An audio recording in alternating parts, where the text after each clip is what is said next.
Magandang araw po sa inyong lahat and welcome sa Usapang Tito Manny. Kung si Apollo Kibuloy ang bagong Hesukristo, si Digong naman ang bagong Jose Rizal o Ninoy Aquino? Pero bago po natin pag-usapan yan, basahin ko po yung naging reaksyon ni Senator Amy Marcos dun sa pumalpak niyang Senate hearing. Dahil imbis na kampihan siya ng nakararami sa taong bayan, lalo lang nagalit sa kanya na siguradong ikalalaglag niya sa Magic 12 sa darating na eleksyon. Tanong nga ni Sal Panelo at ni Bongo, para saan yung investigasyon? Nasa dahig na ang dating Pangulo. Mailalabas pa ba ni Senator Amy at maiuuwi dito ang dating Pangulo? Hindi ba't parang puro paninira lang ang ginawa ni Amy Marcos sa ating gobyerno? At sino ba ang leader ng ating gobyerno? Ang kapatid niyang si Pangulong Bongbong Marcos. Sabi niya kasi dito, ang sinabi ko naman mula ngayon ay tututukan na natin itong isyong ito. Tututukan na natin o tututukan mo? Tingnan natin kung may magagawa si Amy Marcos na mapauwi dito si dating Pangulo. Siyempre gagawin niya ang lahat. Tutulungan niya ang mga Duterte na makauwi si dating Pangulo para nga naman bumango ang pangalan niya sa mga Duterte. Sabi pa niya, nakasalalay rito ang pagkatao at soberanya ng Pilipinas. Again, minamind condition ang mga tao. Mulat na po ang karamihan sa taong bayan na ang iniimbestiga ng ICC ay nung tayo ay miyembro pa ng ICC. Ganun lang po kasimple yun. Kahit na wala na pong jurisdiction ang ICC sa Pilipinas, ang hinahabol po nila ay yung time na tayo ay nasa ICC pa. At hindi ba halatang-halata naman ang ginawa ni Duterte? Umalis siya sa ICC, binawi niya ang membership ng Pilipinas dahil iimbestigahan na siya. Kung hindi ba siya iimbestigahan sa mga krimen na di umano ginawa niya, sa tingin niyo aalis tayo sa ICC? Sabi pa ni Amy, this is way past Marcoses or Duterte's politics or the elections. Pero halatang-halata naman na this is for the Dutertes. Hindi na tayo kayang paikutin ni Amy Marcos. Kitang-kita po natin, kahit na sabihin niyang this is way past Marcoses or Dutertes, wala na, halatado ka na Amy Marcos. Ambulahin mo na lang yung mga DDS dahil sa mga Marcos loyalists na bunyag ka na. Sabi pa ni Amy, tayo nga nagagalit kapag Pilipino hinahatulan sa ibang bansa. Parang ang hirap tanggapin. Para maintindihan ko at para maintindihan din nating lahat, tumawag ako ng hearing. Okay, yung sinasabi ni Amy na mga kapwa nating Pilipino na nahatulan sa ibang bansa, ano ang mga naging krimen nila? Pumatay ng amo, ng alaga, o ng taga-ibang bansa, o nahuli ng drug trafficking, o nagdala ng pinagbabawal na gamot sa ibang bansa at nahuli sila, nahatulan sila. Pero ano yon? Pa one time lang. Yung isa nakapatay. Yung isa nahuli na nagdala ng droga. Pa isa-isa lang po yun. Itong kay dating Pangulo, ano ba ang kaso niya? Crimes against humanity. Hindi lang isa, hindi lang dalawa ang pinatay o napatay. Libo-libo po ang napatay during the time ng war on drugs ni dating Pangulo. Tapos sasabihin mo, nagagalit tayo kapag nahahatulan yung ating mga kapwa Pilipino. Ibahin po natin ang kaso ni former President. Again, hindi po tayo mapapaikot ni Amy Marcos. Kung akala niya napakatalino niya, pagdating dito sa kaso ng mga Duterte, hindi ko alam kung saan nalaglag yung talino ni Amy Marcos. Sabi pa niya, wala akong kabalak-balak na manira kanino man. Sabi nga ni Sal Panelo, sabihin mo yan sa lelang mo. Ay nako, pabayaan na natin si Amy Marcos. Bibilib ako sa iyo, Amy Marcos, kung maiuuwi mo si dating Pangulo at baka sakaling iboto kita sa Mayo. Wala daw kabalak-balak manira kanino man. Bakit ka nagpahiring dyan sa Senado? Sasabihin mo, gobyerno, may kasalanan. Sino ba ang presidente ng gobyerno yan? Hindi ba ang kapatid mo?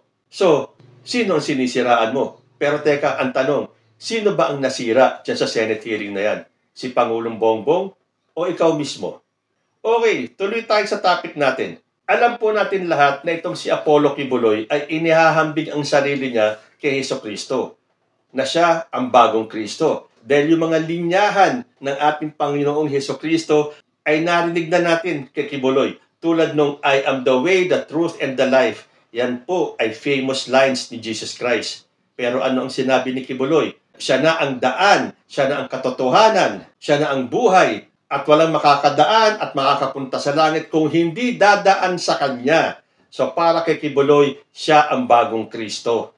Na paniwalang-paniwala naman yung mga miyembro niya. Hindi ko alam kung anong ginawa ni Kibuloy para mapaniwala yung kanyang mga libo-libong mga miyembro na si Kibuloy na nga ang bagong Hesukristo. Tapos ngayon, si former president naman, ang bagong Jose Rizal. Yan po ang binanggit ni Rodante Marcoleta, isang senatoriable ngayong darating na May election. Sabi dito sa nabasa ko, Rodrigo Duterte maaaring palitan si Jose Rizal sa pagiging national hero. Sabi ni Rodante Marcoleta noong March 16, 2025 sa Inares Center, Antipolo City. Baka dumating po ang panahon, mapalitan si Dr. Jose Rizal. Baka maging national hero natin ay si Pangulong Duterte. Ano ba naman mga isip ng mga taong ito? Marcoleta, naniniwala ka si Digong magiging national hero? Okay na sana kung sabihin mong baka maging bayani, okay, bayani para sa inyo, okay na yun, tanggapin natin, para sa inyo lang ha, bayani si Rodrigo Duterte. Pero para sabihin mong papalitan niya si Jose Rizal sa pagiging national hero natin, aba, iyan ay masyado namang kayabangan. Si Jose Rizal ba nagpapatay ng tao? Si Jose Rizal ba pumatay mismo ng tao? Dahil yan po, kalat na kalat naman. Kung hindi nyo pa narinig kay Duterte yan, mag-browse lang kayo sa YouTube, sa TikTok, o kung saan sa Facebook. Lahat po ng mga self-incriminating na statement ni Rodrigo Duterte nang galing po mismo sa kanya. Yung mga shoot to kill, kesyo ang dami niya ng pinatay, kesyo inutusan niya ang mga pulis na udyukan na manlaban ang mga suspect at patayin kagad. Yan ba ginawa ni Jose Rizal? Minura ba ni Jose Rizal ang ating Panginoon Diyos? Tinawag ba niyang estupido ang ating mahal na Panginoon? Si Duterte, anong ginawa? Okay na sa akin kahit na sinong tao, murahin niya tulad ng ginagawa niya kay President Bongbong Marcos. Sa Papa, dahil para sa akin, tao rin naman ang Papa. Pero ang tawaging stupid God ang ating Panginoon Diyos at murahin pa mismo. Yan po ay hindi requirement para maging national hero. Let alone palitan si Jose Rizal. Mag-isip-isip ka nga, Marcoleta. Saan mo naman nakuha yung pagbabasihan mo na si former president ang papalit kay Jose Rizal? Pwede yan sa inyo. Sa mga DDS naman, lahat napapaniwala ninyo eh. Sila na lang nauuto ninyo. So sige, pagbigyan na po natin. Para sa mga DDS, ayon kay Marcoleta, darating ang panahon na mapapalitan si Dr. Jose Rizal ni dating Pangulong Rodrigo Duterte bilang national hero ng Pilipinas. At ngayon naman, hindi lang magiging bagong Jose Rizal si Duterte, kundi siya pa rin ang magiging bagong Ninoy Aquino. Abay, talagang mga tao ito. Gusto talagang agawan ng titulo yung mga namayapa. Si Kibuloy, siya na raw ang bagong Hesukristo.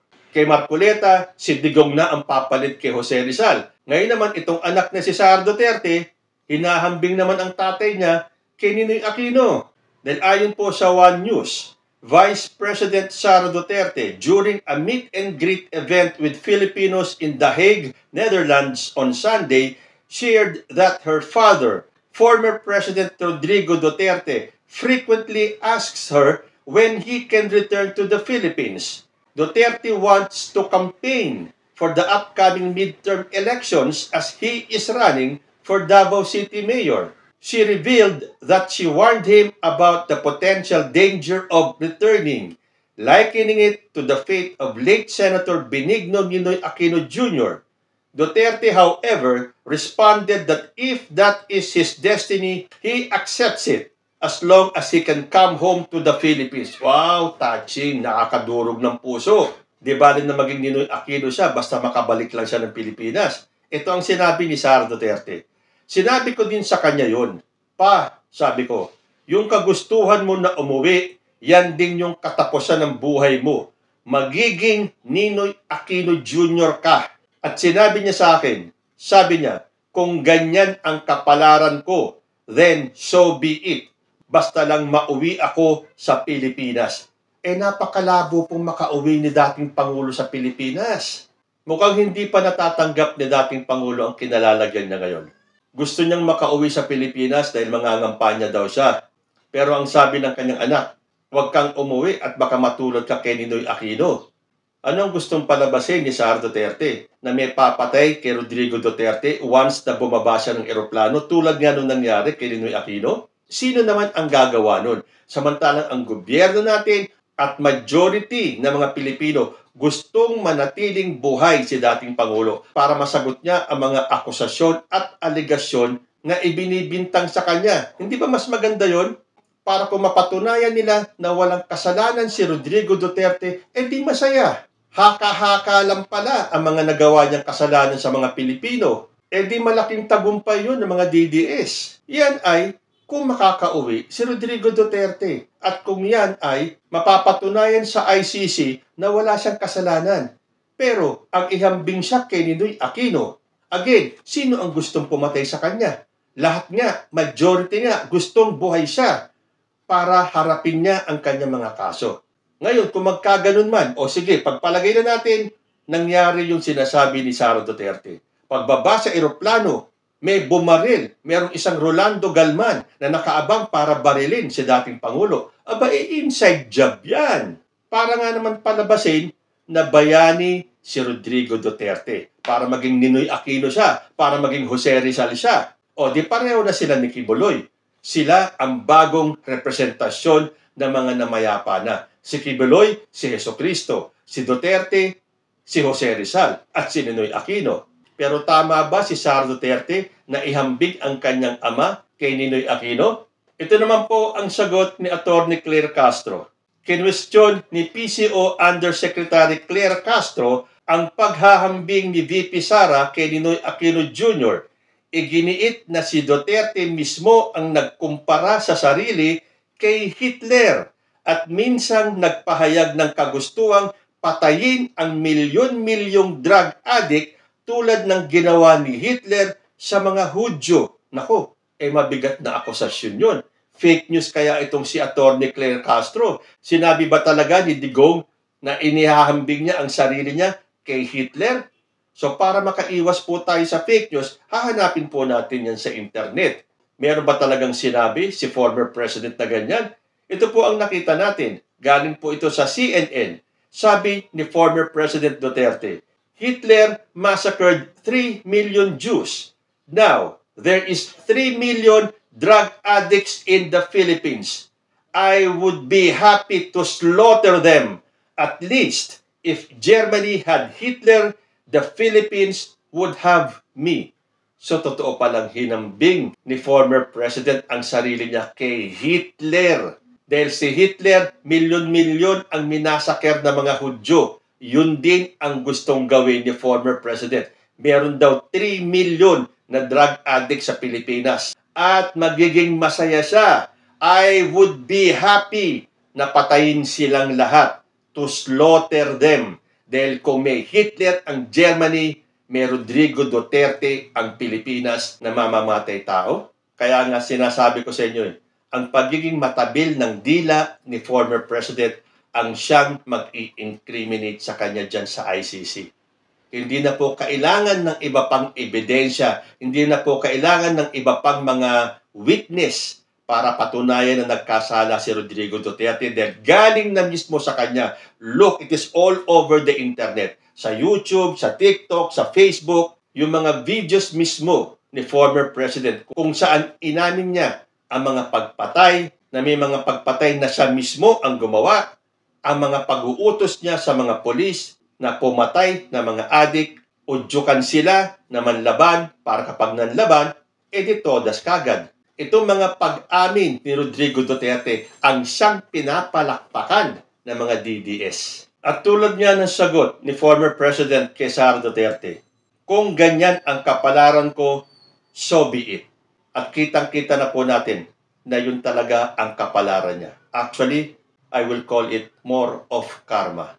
Basta lang daw maiuwi siya sa Pilipinas. At yan ang tututukan ni Amy Marcos. Kailangan maiuwi niya si former president para bumango ang pangalan niya kay Sara Duterte. Kayo po, ano ang masasabi ninyo? Comment lang po down below at magbabalik ang usapang Tito Manny. Diyos, ti Agnina.